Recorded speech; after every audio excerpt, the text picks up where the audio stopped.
Hi, I'm Anna Spencer, and today we're going to talk about transportation, I think. Actually, this is a schmooze day, so I'm not supposed to know what these guests of mine want to talk about. It's always up to them. But I have a very strong set of hints, since both of them have been sending me notes about what they intend to talk about. So this is not your regular schmooze day. This is more like these people know what they want to say to you, to the world. And so you better be ready to listen to it. My two guests are very interested in transportation.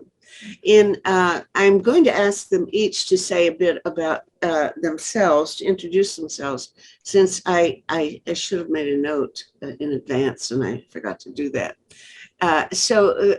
Craig Smith is a friend of mine in California who has been doing these shows with me a whole bunch of times. And Craig, if you have to make a little one-line biography of yourself, what do you put under your name? One line? Yeah. An old guy. An old guy. An old engineer. Pardon me. No, I'm originally an electrical engineer, and as my career progressed, I got involved more into the design and construction of major facilities. And a number of years ago, got very concerned about global warming, and so I've been spending most of my time lately trying to look at how to better educate the population about what the nature of the problem and what we can and should be doing about it. Good. That's a good introduction. And Ashraf Doman is here in Toronto. He's also an engineer, I think. Anyway, you're going to have to explain what you do, Ashraf. You're a big transportation man. Sure. I'm a chemical engineer, actually, and I was a bit rebellious in the fact that I didn't go towards oil and gas, which is the traditional route. I went into electrochemistry and, batteries, fuel cells, because I thought, we're going to have a lot of work to electrify and decarbonize, and I need to go there and help these guys out. I'm a consultant currently, working for the consulting company Hatch, and we advise mining companies, transportation, transit companies as to how to best reduce their diesel consumption and hopefully eliminate it. Oh, okay. All right. So both of you know a thing or two about batteries and things automotive. Craig, why don't you start off with whatever is on your mind? Thank you, Anna. Well, I'd like to talk about kind of the big picture of transportation and in terms of greenhouse gas emissions and how important transportation is. I've had the pleasure of listening to an earlier presentation by Aswith, and he clearly is more knowledgeable than I am about the details, and so I'll look forward to listening to him to try to put this transportation into a bigger perspective. In 2019, globally, transportation accounted for about 27% of world energy consumption. And then during the pandemic, this number went down a little bit, but following the pandemic, it's gone right back up to where it was before in general terms. So industrial energy use is about half of global energy use. Residential and commercial are about 20-some%.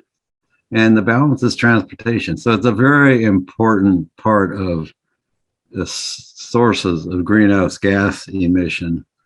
And it's one that is complex to deal with. There's not any simple solution.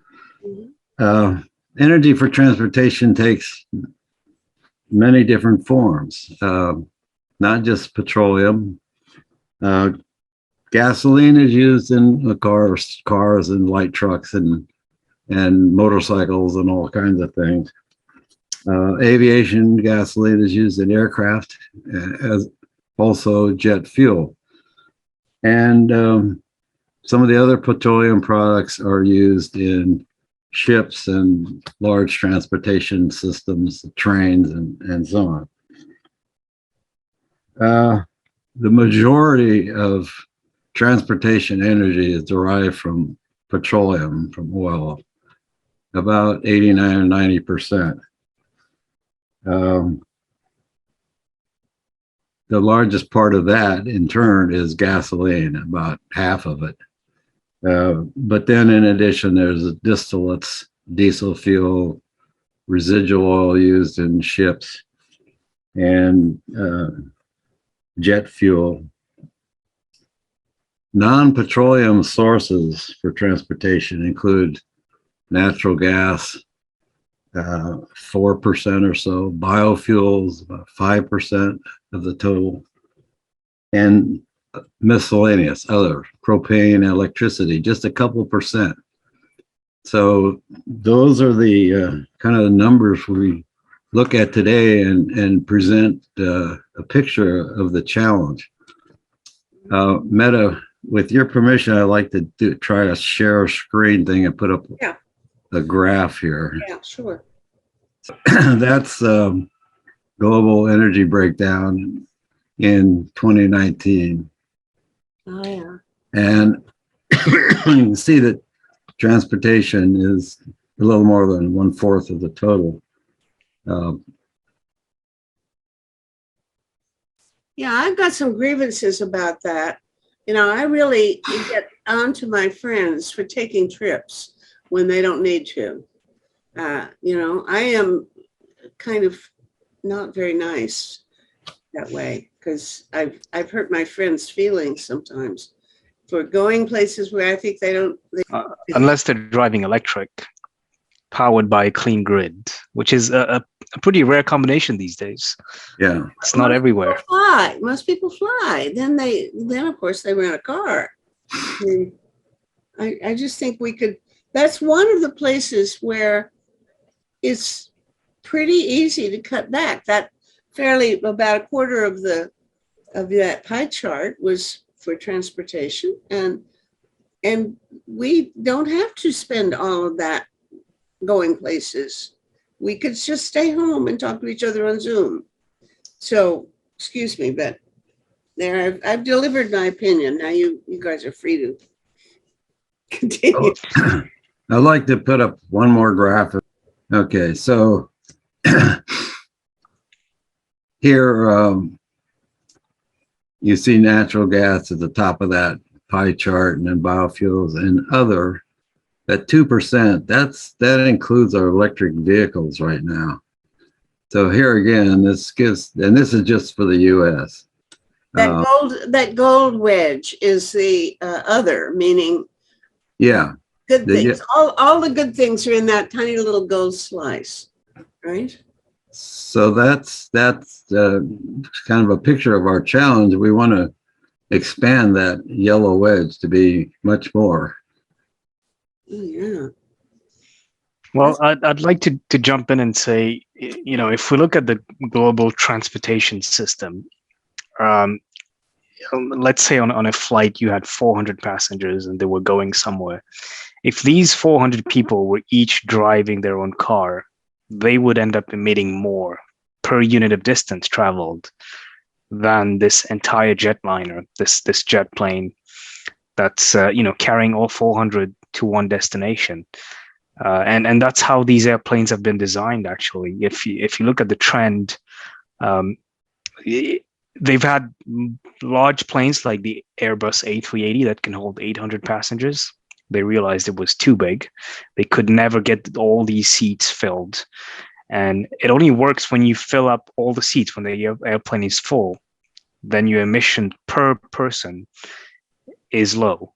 But if you can't fill all these seats, then you go towards smaller airplanes.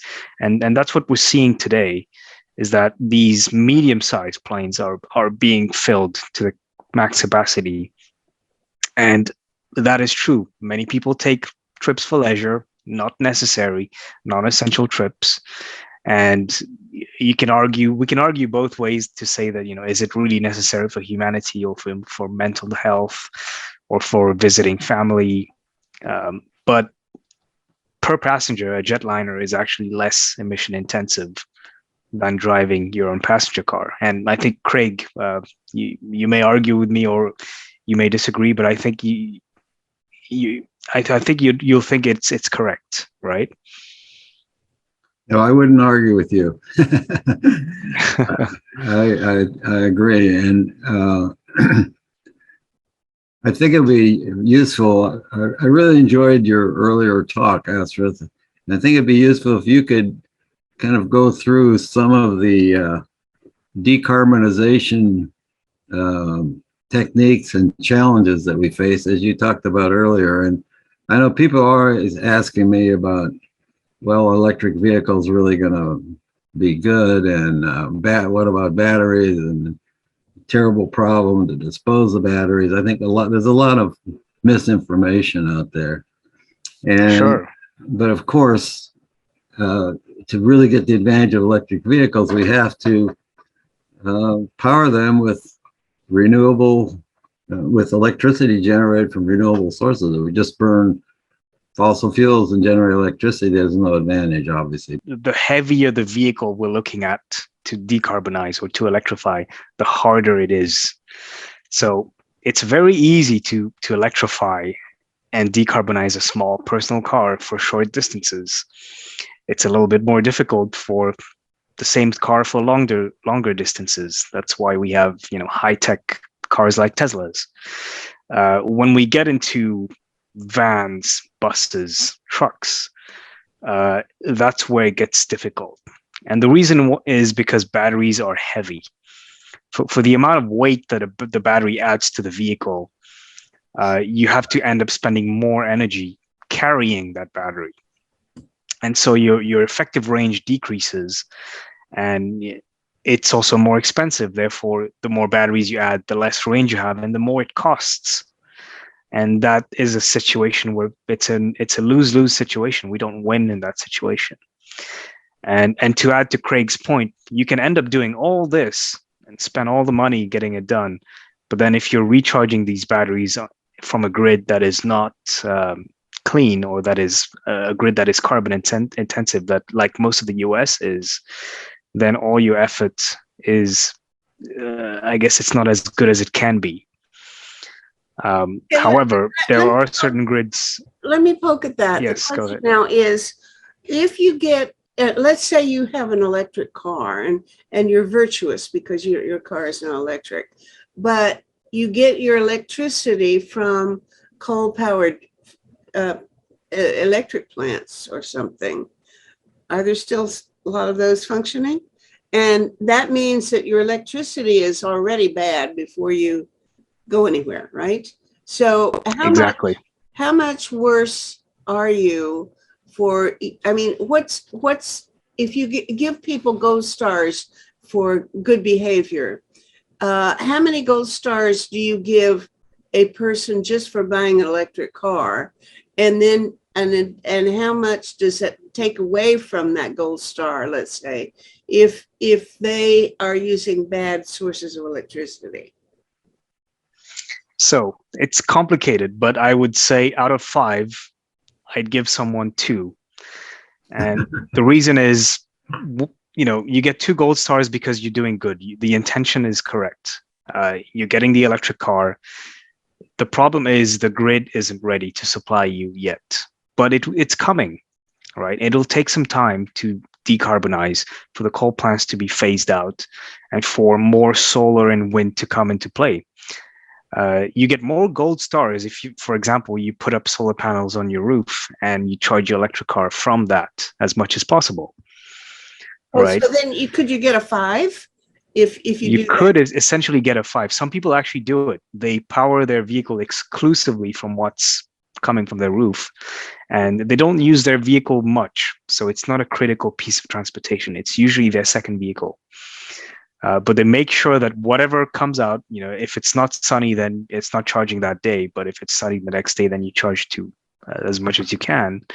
Then you're pretty much as close to the cleanest type of transportation you can get.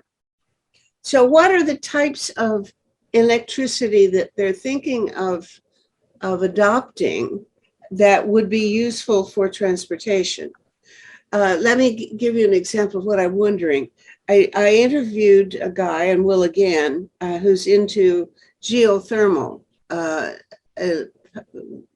I don't know whether he uses it to the heat directly to warm his house, or I think you use the heat to create electricity. But is anybody working on developing that kind of source for electricity, or anything other than just wind and solar as a source of It, it electricity? it doesn't matter as long as it's not burning fossil fuel. So wind, solar, geothermal, nuclear, these are all considered pretty much close to carbon-free electricity. And countries like Iceland, for example, have relied on geothermal for a very long time, and they're doing very well. And they make their electricity from it too. Yes, you have ways to make electricity from that heat. Yeah. Yeah. Okay, so I've distracted you. Go back to where you were. Thank you. Yes. So I was saying that the heavier we go, so commercial transportation, big rigs, big trucks, all the way to trains and ships and jets, it becomes harder and harder to electrify the heavier things. And the irony there is that the heavier transportation types actually end up polluting more. So it's easier to electrify and decarbonize the small vehicles, which pollute less overall. But the commercial transport, the heavy stuff, is hard to electrify and they pollute more. So we should be focusing more on that. But in reality, the technology is not ready yet. So that's why we're starting small and we're climbing our way up. Now, if we wait for batteries to be ready to electrify the big heavy trucks and the big rigs, we're going to be waiting for quite a long time. For trains, for ships, and for airplanes, it's near impossible for batteries to do it on their own, honestly. We've done the calculations. We've simulated batteries that are 10 times better, 20 times better. And it still doesn't add up to the energy that's needed in terms of, heavy fuel oil or diesel or some liquefied fossil fuel. And so that's why batteries are part of the solution for smaller, medium, maybe up to, trucks on the road. But then anything above that will require other types of solutions. So other solutions include hydrogen, for example. Hydrogen is and can be made from renewable electricity as well. The beauty of hydrogen is that it doesn't weigh as much as batteries, so it can end up replacing the diesel engines, the big engines in those ships, in those trains, and in the airplanes. And it acts more of a direct replacement to what we have currently. That being said, we have to make sure that the hydrogen is produced from clean electricity. Mm-hmm. They talk about blue hydrogen and green hydrogen. I've learned so far that green is better. Oh, there are many colors. What are but the if other colors? you do have yellow, you have turquoise, you have gold, and honestly, it's getting confusing to the world, and I don't really advocate for these other colors. But in a sense, green hydrogen is the good one. So that means as close to carbon neutral as we can. Blue hydrogen is, I'll start with gray actually. Gray hydrogen is the traditional way of making hydrogen. So you take natural gas, you split the hydrogen atoms, and you get CO2 out, and you get hydrogen on one side. So you're still producing CO2, and your fuel is still like fossil what fuel. You do with electrolysis, what kids in high school learn to do, right? With a little vat of that's green hydrogen, because all you get from H2O right. is H2 and O2. Okay, but then what did you just describe? That's not green? What I described was gray. And I'll say it again. So gray hydrogen takes natural gas. It's mainly a methane molecule, so CH4. It's got carbon and hydrogen. And it splits it into the hydrogen component, but then the carbon gets turned into CO2, carbon dioxide. Uh-huh. So we're still emitting carbon dioxide, and we're getting hydrogen. So that's gray. Now, blue hydrogen takes that one step further. it captures that carbon dioxide that's coming out of the gray hydrogen stream. So then we call it blue. If you're using carbon capture, then we call it blue hydrogen. Okay, what are yellow? The problem with gray and blue is that you're still starting with a fossil fuel, with natural gas. Yeah. And I'm sure Craig can come up with many reasons why it's not a good idea to keep relying on natural gas as much as it is cheap. Well, some of the interventions of people that I talk to who are trying to get rid of methane, because methane is many times more serious as a greenhouse gas than CO2. They just want to either burn it or just flare it off, just to get anything which turns it into CO2 basically, and then, but nobody would want CO2 except that it's so much better than what you started with. So correct. So doing this, I can see how doing that is sometimes a really good thing to do. Your gray hydrogen, even though you're not even going to capture it, it's better to do that than to leave methane in the atmosphere, right? Yes, actually, that's a very good point. If you're flaring it in the first place, you might as well make hydrogen out of it. If you are because the hydrogen you make could eventually displace other uses of natural gas, for example. Or other fuels, exactly. That's a great point, actually, Craig. And that term is called fuel displacement. Yeah. Right. If you're producing hydrogen here, then you're removing the need for another truck to fill up with diesel because it's now using your hydrogen. Now, I want to go back to a point you made earlier about heavy vehicles. Just to clarify, from my understanding, I've read that China is producing electric buses. Are they doing that with conventional lithium batteries, or are they ahead in some way in terms of new types of batteries? So buses are becoming more and more viable because the energy density of lithium-ion batteries is actually increasing at about 8% per year. So it is progressing. It's not progressing fast enough. So they started with transit buses, which do less than 100 miles a day. And now we're able to do up to 250 miles a day on a single charge, which, for many cities and transit agencies is sufficient. However, if you look at a bus that's going, cross country or from state to state, requiring 400, 500, 600 miles, that is still not possible with batteries alone. Yeah. So the market would be municipal transportation systems with locals, short runs, or school buses or things like that, then, with the current technology. Exactly. So school buses are ideal because they spend most of their time idling in between morning and afternoon shifts. So what they do actually is they do something called vehicle to grid. So they plug into the grid, and sometimes they offer their remaining battery capacity to feed back into the grid and get paid for it.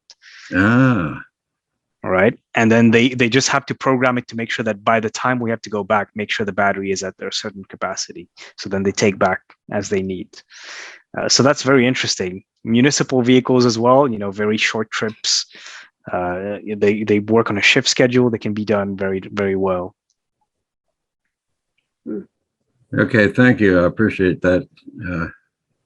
And I think one of the main concerns that Mehter mentioned, and I'd like to address this because it does worry a lot of people, is, what do we do with the batteries once they're at the end of life?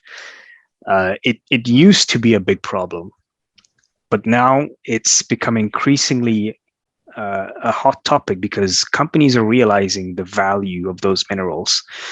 When you compare it to having to remine minerals again to make the same batteries, it actually makes more sense now to recycle the same batteries and turn them into raw materials again. So now we have two major companies in the US that just popped up within the last 2 years, very fast. So we have Redwood Materials, that was a spinoff from Tesla executives, and they started their own lithium-ion battery recycling facility. And then we have Li-Cycle from Canada, actually. So the CEO and the founder was a colleague of mine, and he left the consultancy to go and form his own company. And now, they're starting to recycle batteries, which is fantastic. They've gotten deals with GM, the major manufacturers, to essentially have a supply chain where as soon as a vehicle is rendered inoperable at the end of life, or if it's been in a crash, somebody makes sure that those batteries are sent back to those recycling facilities, and they're turned into raw materials again that are sent back to the battery manufacturers. Is it mostly lithium, or are there other minerals that are important too in a battery? Well, contrary to popular belief, lithium is actually a very small percentage of the battery. So lithium is needed, but it's a tiny portion. The main materials that we have in the batteries are nickel, cobalt, and graphite. These are the heavy portions of the battery. So we're not going to run out of lithium. There's plenty of lithium out there, but it's becoming increasingly difficult to mine clean nickel, graphite, and cobalt. Cobalt is actually a big problem because it is a conflict mineral. We cannot guarantee that humanitarian aids or regulations are being followed. And so the chemists have been hard at work to actually eliminate or reduce cobalt from the chemistries. So newer batteries as we go along are having less and less cobalt. Oh, you can do along without it. You could. We can reduce a bit of it to a reasonable level, yes, and not affect the performance. So where are they getting the cobalt that might be problematic politically? Politically, it's been Congo. So Congo is one of the world's largest suppliers of cobalt, and it's hard for companies to guarantee that child labor hasn't been used to mine the cobalt. Okay. Okay, so now what is your role? What are you trying to work on? And what would you say your priorities are, and that the rest of us should get behind in terms of developing better batteries or whatever is needed to make the transportation more sustainable? I was going to ask the same question. How would you prioritize? Let's imagine that you are now you have absolute authority and you can dictate what's going to happen in Canada and the US, for example. What would the first priority be in terms of how do you get the biggest bang for the buck? And then what would the second be? And immediately, it makes complete sense to provide the most incentives to electrify regions with clean grid. So we have some regions in the US that are, mostly renewable or are being decarbonized. We have quite a few provinces in Canada that are ready to implement electric vehicles. So we need to push hard in those regions. So if you're living in Ontario or Quebec, for example, there is no reason why your next car should be a gasoline vehicle.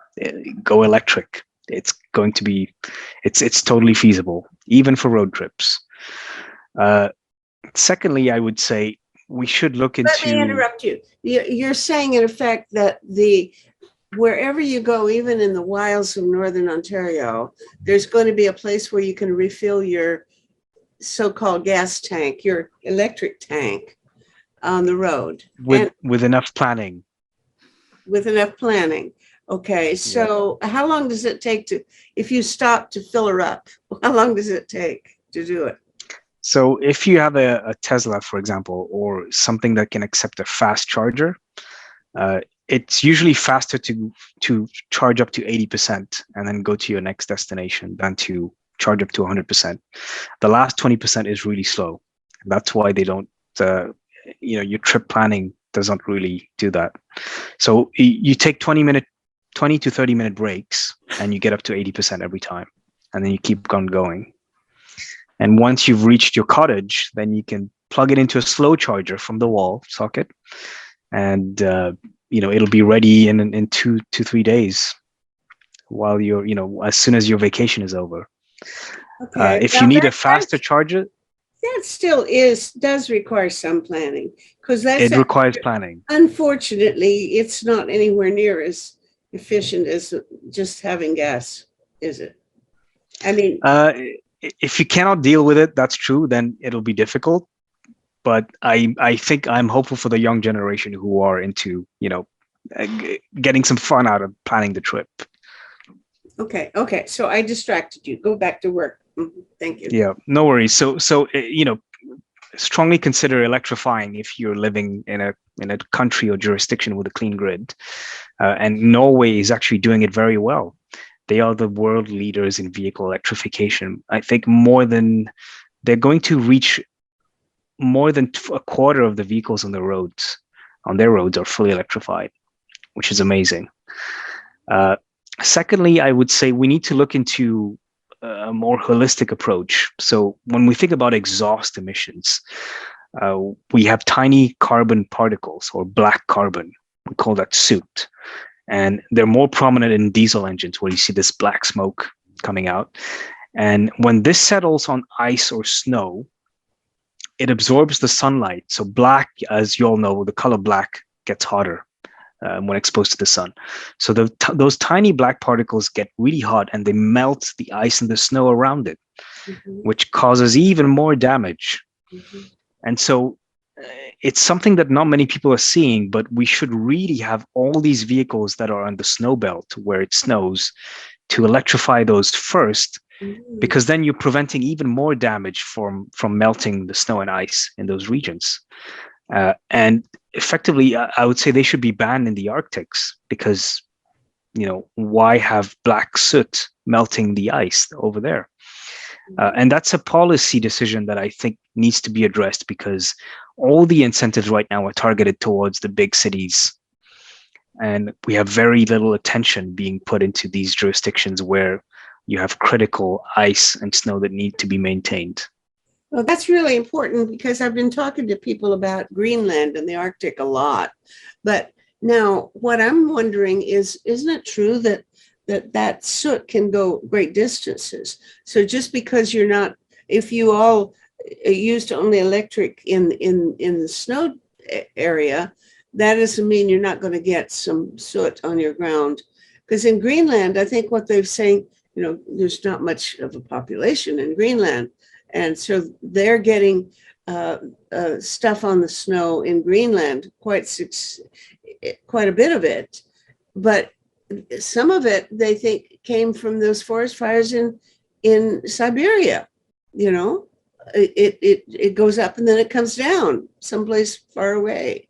So yeah, I don't know how far on the whole these things travel, but it is an important factor making for the ice in the Arctic to melt. That's a good point. And we can't really control the forest fires or where the wind blow, but unfortunately, yes, it can travel great distances. But the most amount of effect is if you have a diesel vehicle and the exhaust is just pointing downwards towards the ground, and that you can control. So if we eliminate those, we're already helping more. So the way I say it is that an electric vehicle in a northern snowy climate is worth more than an electric vehicle in a regular climate, because it's actually doing more, or it's doing much less harm to the environment. And so policies need to take that into account. Yeah. Unfortunately, they're not right now. And the third piece of advice I would say is, there are some heavy pieces of transportation that are unfortunately waiting for the battery to get better to electrify. So rail, shipping, even planes. Some people tell you that commercial planes one day will be electric. I think that's outside of the realm of possibility. We cannot afford to continue burning fossil fuels while waiting for the batteries to get better. We would like the batteries to get better, of course, but that waiting time of 50 years or more, or as long as it can take, we're going to be polluting during that time. And that's why we need to look into other technologies such as hydrogen, even though it's less efficient overall on a complete energy cycle. It's less efficient. You're going to end up using more energy. But if you can make it from a clean source, you can decarbonize these sectors as of today and not have to pollute for the next 10, 20, 30 years. And so it's going to be a cocktail of technologies. It's not just batteries. Batteries can do a lot of things, and we should use them well, but we should also look at other technologies for heavier, more difficult applications. That's a very good point. And That's a very good point, Asif. yeah, and what I'm happy about, what I'm seeing today, my day-to-day work, is that mining companies have woken up all of a sudden, and they want us to decarbonize or to electrify their 2, 3, 400 ton trucks, which is an enormous task, but it's a very noble act to wake up and pay people to do so today. Mm-hmm. Besides hydrogen, what other fuel or technology would you suggest they work on developing quickly? So jet fuel is an interesting one, and Craig may jump on this if you'd like, but there are ways of making jet fuel from biomass, from tree matter, from recycled material, and we need to be careful when we do that, because we need to ensure, if we're using dead trees, then we need to make sure that we're replanting the same amount of trees to make it truly carbon neutral. So we have chemical processes that can take waste, raw organic material, turn it into a fuel that exists today, and it's going. The capacities are going up, the technology is getting better and better. But again, on the other side, we need forest management to ensure that whatever you're putting into this system is being replanted. Well, yeah, but the replanting takes so long for it to become active that you save a whole lot of more emissions by keeping old trees than by taking them down and planting new ones. Because actually, I would argue with that, because once a tree is matured up, it's not growing as fast as a small tree trying to grow up. So a small tree growing up will absorb more carbon during 20 years than a big tree that's already big, right? Okay. Do you see what I mean? When a tree is growing, it needs to gather mass. Yes, but it's gathering it as a proportion of its size.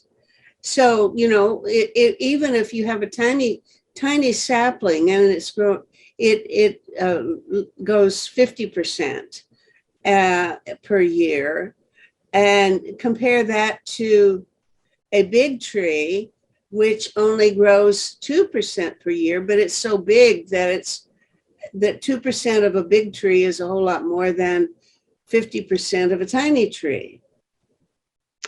I agree. So there is more to it, and I am not an expert in forest management. So, deciding what trees to plant, what trees to cut, when to cut them, when to plant them, this is an entire area of science. I think it's called forest management.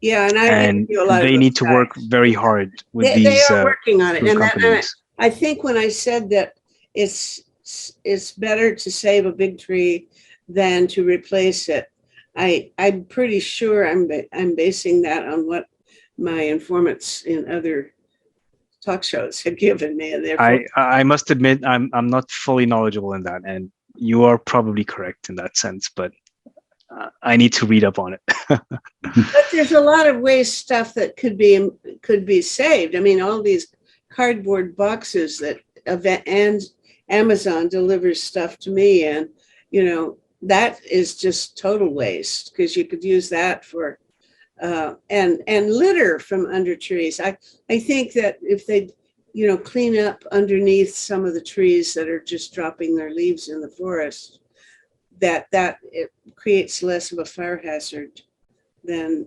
yeah. So exactly, great point. So we have a lot of residual waste from our existing industries, including wood chips or wood dust, right? And thankfully, we do have companies working on it. So there's a company called Cielo Materials that are taking these components, including car tires, which is a huge problem these days. and turning that into renewable diesel or jet fuel. We have other companies like Origin Materials, for example, taking the waste biomass and turning it into plastics, so that we don't have to rely on fossil fuels.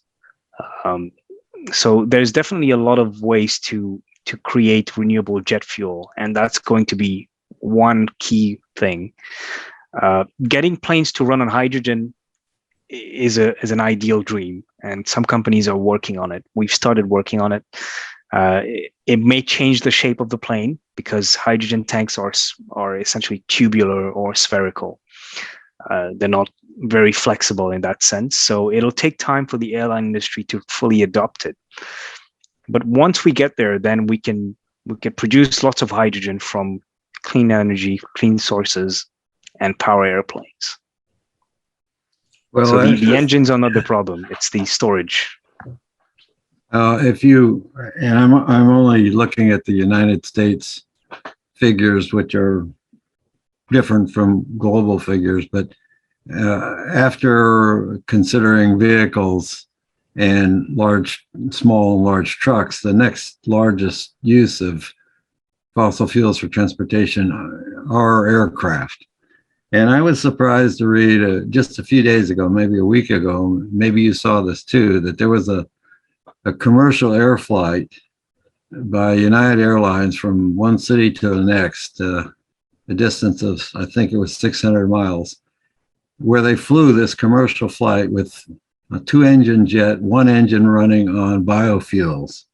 And I thought that was pretty remarkable that they had actually done that on a commercial flight, not just an experimental thing. And I think those biofuels were made from vegetable oil waste and residue and so on. Is that something that could eventually become large scale? And is that really going to be it's a great example, actually, and it's been going on for a while, actually. So the company Virgin Atlantic, for example, had mandated that 10% of their fuel or so were to be biofuels mixed in with the regular jet fuel.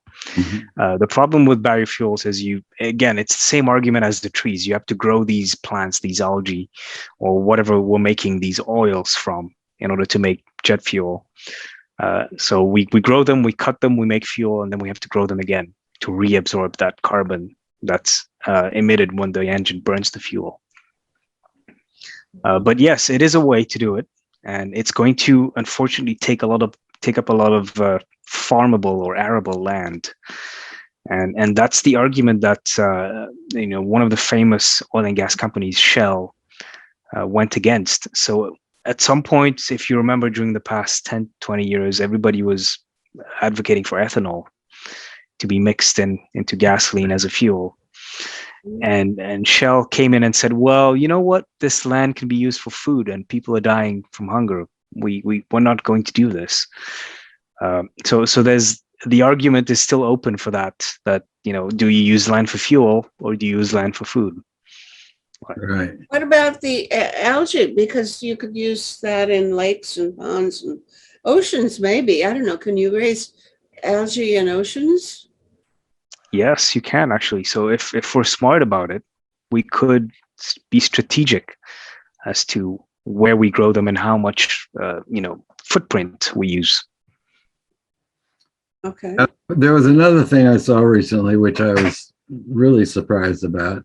And I think it actually were two companies. I would categorize them as startup companies that claim they're building a small electric aircraft. Have you heard about that at all? Yes, there's actually 4 companies. 4 companies.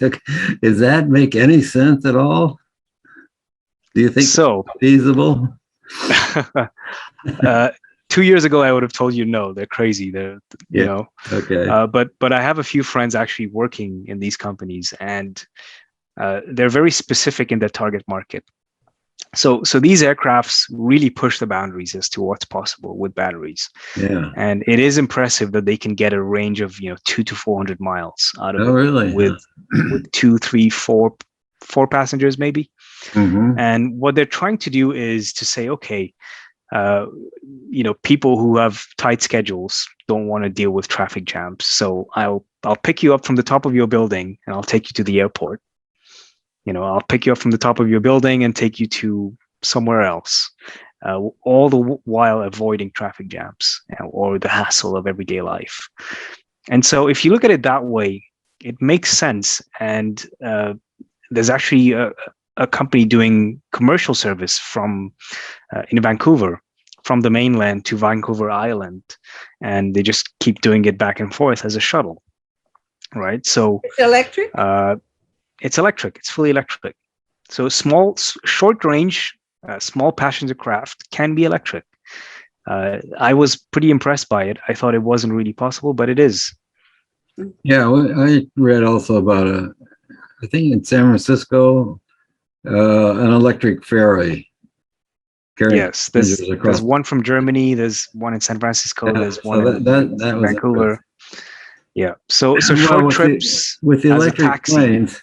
it's possible. The electric planes. I was reminded of something that I observed before you were born, Asher. And that was the United States and maybe other countries, I don't know, started playing around the idea of a nuclear airplane. And they went to a lot of money, I don't know, millions of dollars were invested in. It finally was abandoned for two reasons. One, the weight was just inconquerable. I mean, it couldn't deal with the weight when you included shielding and everything. And without all this heavy shielding, it was a failed ride for the pilot and co-pilot. And I wasn't involved in this, but early on in my career, I did work out at the Idaho Nuclear Energy Laboratory in Idaho Falls. And the old runway that they had built in the optimistic idea they're going to test flight one of these planes was still there. And, whatever the conventional thickness of runway is, I don't know, 2 feet of concrete or something like this. This thing was like about 6 feet of concrete thick, Wow. a mile long or whatever, to bear the weight of this nuclear plane that never flew. And that was still there a number of years ago. Maybe it's gone by now, but anyway, so yeah, these were the brave days of attempting anything that could give us a different technology. But it's kind of crazy that they don't think it through. I mean, if you're going to invest all that money, you should at least do a little arithmetic about how much concrete you're going to need under your runway and stuff. Anyway, well, I think it didn't really go to waste entirely. I think it benefited the submarines and some of the military ships that we have. So they run on nuclear, and they've been running for decades now. So that's very interesting. The Navy operations have been very successful and very safe, and the commercial power is different history. It's sad to say. Yeah, and you bring up a very interesting topic. So small nuclear reactors are becoming a new thing these days, and that's because certain remote communities and mines right now have to have diesel trucked in. Some of them have ice roads where they are only allowed about 6 weeks every year to trucking all the diesel they'll need, all the supplies, all the food, and then that's it. They're isolated, they're cut off. So for these communities, diesel is polluting. They're in icy conditions. It's more polluting because of black carbon, and it's very expensive. And so these designs of nuclear reactors, these small reactors that we had on submarines and ships, are being reworked to be safer and less toxic, and being modeled as small nuclear reactors, so SMRs. And so the idea is that instead of trucking in diesel, you drop a small SMR capsule that is all self-contained, so nobody can open it or modify it. It runs for 10, 20 years. It produces clean power, and then you take it out again, and then you put a new one back in 20 years later, right? And that's actually a great idea for small islands and isolated remote communities, I think. That's very interesting. You see, I do talk shows every day practically, and at least 10 of them, I think, have had to do with small reactors. So almost everybody I know really despises the whole idea and says it absolutely is not going to work very well. And I can refer you to some folks who actually know how to count and use their calculators. But that what you just said is the only interesting and kind of convincing argument for why it might be worthwhile in remote Arctic areas, for example, And mines. and mines, that if you could put them out there without roads and transportation to bring all this heavy equipment, that would have some advantages. So I'll give you 1 point for that, and we'll come back another time and see how many points you could score against some of these other guys who have very powerful arguments against the SMRs. Well, going back in ancient history, which is something I can do, there was something called SNAP, S-N-A-P, Small Nuclear Auxiliary Power Units. And some of those weren't fission reactors, they were fission products. So they had radioisotopes that generated heat and then used thermoelectric converters to produce electricity. There's a number of those floating around in space, for example.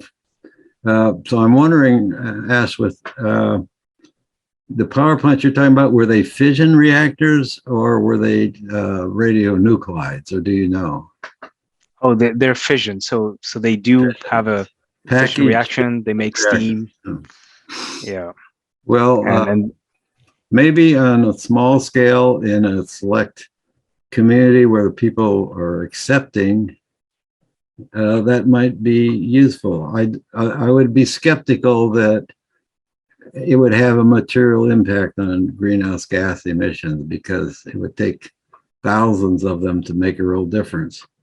As an old nuclear engineer, people are surprised when I say don't build more nuclear power plants, and I'm thinking of large-scale central generating stations. And the reason why is that people don't want them. You know, people think of 3 Mile Island, they think of Fukushima, the accidents, they're afraid of them, the radioactive waste storage problems haven't been solved. Actually, my co-author and I had a letter published in the Wall Street Journal yesterday saying, well, we agree nuclear energy would reduce greenhouse gas emissions, but it's impractical in the sense that, and I'm talking about large plants in populated areas. People don't want them. It takes years to license them and build them, and they're going to be much more expensive than solar or wind.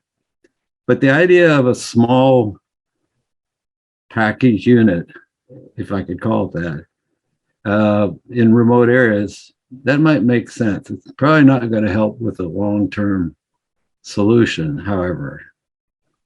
That's my yes, I agree. If it might not make sense everywhere, and maybe it shouldn't. But in targeted applications where it's hard to decarbonize and it's expensive to decarbonize, then it is an equally expensive alternative that could work. Now, I must admit also that somebody probably much smarter than me putting a lot of money into that small, new, safe nuclear power plants. That's Bill Gates.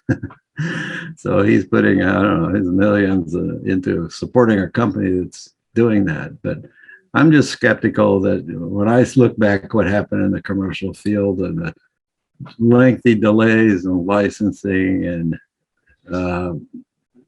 constant revisions of designs and so on. And then the fact that the government has never fulfilled its obligation to take the spent fuel and store it safely. So we have around the US, we have dozens, hundreds of sites, basically swimming pools filled with spent fuel. And now on the other hand, I will say in the US, we have 90 operating nuclear plants that generate about 20% of our electricity.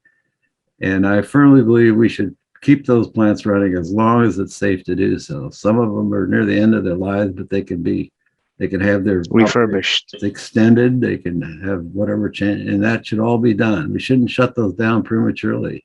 It'd be stupid to do so. And I actually totally agree with that. Mm. It's the same thing in Ontario and Canada and in France as well, because they've learned how to run them very well. There haven't been accidents because we remember the accidents. We don't remember all the kilowatt hours generated without accidents. Right. So let's keep them and let's keep their operators happy. Yeah. Because we're going to need that kind of base load, Yeah, absolutely. Well, Matt, we're near the end of our time. Do you want to do a wrap up or? I want to ask one more question of Ashraf, and that is, how quickly are things moving? I mean, how soon are we going to get to a point where we can say that transportation is really green? Depends where you live, but if you're willing to spend the money on solar, then your personal transportation can be as green as it can get today. We have the technology and it's feasible. It's affordable. Affordable in the sense that, cars, exactly. But not planes and cruise ships. I'm getting there. I get these friends of mine who go on gorgeous, ocean cruises, and I scold them for it because I don't think they should. And it burns hundreds, thousands of tons of diesels an hour. Yes. So cars we can do, transit buses we can do, and the municipalities are trying to buy more green energy or credits or, paying for it, even though it's being produced somewhere else. So buses and transits can be done today. Trucks are coming. A portion of them will be battery electrics for the range of up to 600 miles, and above 600 miles, it'll be a hydrogen fuel cell hybrids. Mining vehicles, I would say the next 5 to 10 years. Airplanes, the next 10 years. Big ships, I would say the next 5 to 10 years as well, because they're really being targeted and they're very interested, especially cargo ships. Because if you decarbonize shipping, you decarbonize many supply chains across the world. And trains are actually closer to 5 years. Trains are very exciting because short trains are either being electrified by overhead lines, and longer range are by hydrogen fuel cells as well. It's starting in Germany and China and France, and it's propagating very fast. Mm-hmm. So the energy and the engineering to retrofit these existing locomotives is here. It's coming very, very fast. So 5 to 10 years is the sweet spot. We're in a very golden era of transportation transitioning. Mm-hmm. Okay. And what's your particular role in it? My particular role is to model vehicles that don't exist. So if a mining company comes in and says, I have this big 300-ton truck, what does it take to electrify or decarbonize it? So then we essentially virtually take it apart and say, okay, we'll remove the diesel drivetrain, we'll remove the fuel tank, and now we're going to put batteries, fuel cells, and electronics to make it run on clean energy. Mm-hmm. So we do that on paper and using maths and physics before they actually invest in and start taking it apart. Well, good for you. I would say I'm really encouraged after hearing Astra's summary here.